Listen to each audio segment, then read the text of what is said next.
وہ بچے جو ہمارے چھوٹے بچے ہیں اور ابھی وہ بچے جو انشاءاللہ جن کو یہ جنم دیں گے, جو ہمارے پوٹینشیل پیرنٹس ہیں, وہ بچیاں جو میٹرک ایف اے میں پڑھتی ہیں, ایف ایس سی میں پڑھتی ہیں, جو بچے, ان سب کو یہ بات بتانے کی ضرورت ہے کہ خدا کے لیے جو غلطی ہم نے کی ہے تم نے وہ غلطی نہیں کرنی. اپنے ویلیو سسٹم کو ٹھیک کرنا ہے. میں نے سر ایک سٹڈی کی, ابھی وہ جاری ہے, تقریباً 1800 بچوں سے میں نے پوچھا تم کس جیسا بننا چاہتے ہو, اور یہ 8 سال سے کم عمر کے بچے کے. آپ یقین کریں بچوں نے جو کہا وہ یہ کہا میں میسی کی طرح بننا چاہتا ہوں جو فٹ بالر ہے, کسی نے کہا میں عاطف اسلم کی طرح بننا چاہتا ہوں, کسی نے انڈیا کے اداروں کا نام لیا, کسی نے نہیں کہا میں ابو بکر کی طرح بننا چاہتا ہوں, کسی نے نہیں کہا میں حضرت علی کی طرح بننا چاہتا ہوں, کسی نے نہیں کہا میں قائد اعظم کی طرح بننا چاہتا ہوں, کسی نے نہیں کہا میں عبدالستار ریدی کی طرح بننا چاہتا ہوں. ایک بچی نے صرف کہا کہ میں حضرت فاطمہ کی طرح. میں نے اپنے یوٹیوب چینل پہ اس کا بچی کا انٹرویو لایا, چھوٹی سی بچی نے کہا, میں پارک میں پھر رہی تھی, میں نے کہا بیٹا تم کیا بننا چاہتی ہو, کہتی میں حضرت فاطمہ کی طرح بننا چاہتی ہوں. تو میرے دوستو, ہم نے اپنے بچوں کے رول ماڈل ہی غلط کر دیے ہیں.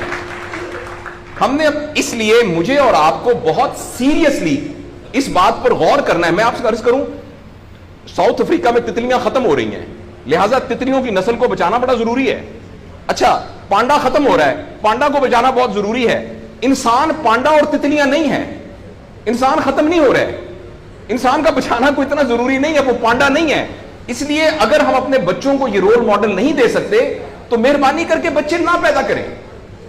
لیکن اگر ہم نے اپنی اولاد پیدا کرنی ہے تو وہ اولاد وہ پیدا کرنی پڑے گی اور اس کی وہ تربیت کرنی پڑے گی جن کا رول ماڈل وہ ہو جو حضرت عمر تھے, جو حضرت ابو بکر تھے, جو حضرت علی تھے, جو فاطمہ تھی, جو زینب تھی, جو خدیجہ تھی رضوان رضی اللہ عنہا.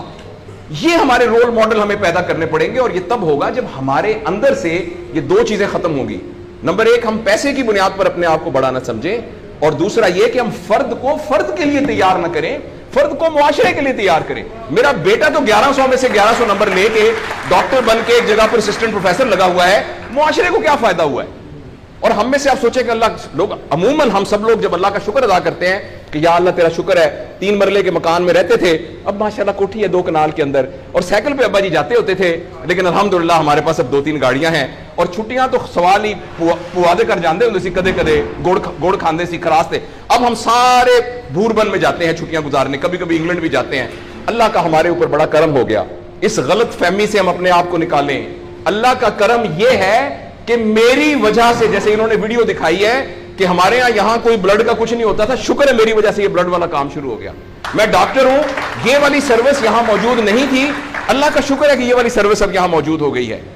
اللہ کا شکر ہے یہ ہو رہا ہے. سروس اورینٹڈ جب تک ہم اپنے بچوں کو نہیں ڈیولپ کریں گے, اس وقت تک میں آپ کو بہت دکھ سے اعلان کرتا ہوں, بڑی ہی تکلیف کے ساتھ, میں بہت آپٹمسٹ آدمی ہوں, میں یونیورسٹیوں میں جاتا ہوں, کالج میں جاتا ہوں, بچوں سے بات کرتا ہوں, اگر ہم نے اگلے فوری طور پر اپنے بچوں کی تربیت پہ توجہ نہ دی, اگلے 10 سال میں ایک ایسی نسل آنے والی ہے جن کو چائلڈہڈ ڈپریشن ہوگی, جن کو سوئسائڈل تھاٹس آئیں گے, جن کی سیکسول ٹریننگ بہت بری ہوگی, اور جن کے اندر ریلیشن شپ پرابلمز ہوں گے. اور یہ ہونے والا ہے, ہماری آنکھوں کے سامنے ہونے والا ہے. اگر آپ کے ہاتھ میں ایک موبائل ہے, آپ ابھی اپنا موبائل کھول کے فیس بک کھولے, جو پہلی 1.5 منٹ کی ویڈیو آئے گی اس میں ایک نیم برہنہ عورت ناچ رہی ہوگی. اگر آپ کے 8 سال کے بچے کو آپ نے موبائل دیا ہوا ہے, میں آپ کو یقین دلاتا ہوں اس نے ننگی عورتوں کو ناچتا ہوا دیکھ لیا ہے, اور وہ سارے ایکٹ جن کو منہ سے بیان کرتے ہوئے ہمیں شرم آتی ہے, وہ آپ کے 8 سال کا بیٹا اور 8 سال کی بیٹی دیکھ چکی ہے. اس سارے میں ایز اے پیرنٹ ہماری بہت رسپانسبلٹی ہے کہ ہم اس میں انٹروین کریں اور ان کو فزیکل ٹائم دیں, اور ٹائم دے کے ہم یہ 2 چیزوں پر مینلی کام کریں. تو انشاءاللہ العزیز ہمیں امید ہے کہ معاشرہ بچ جائے گا.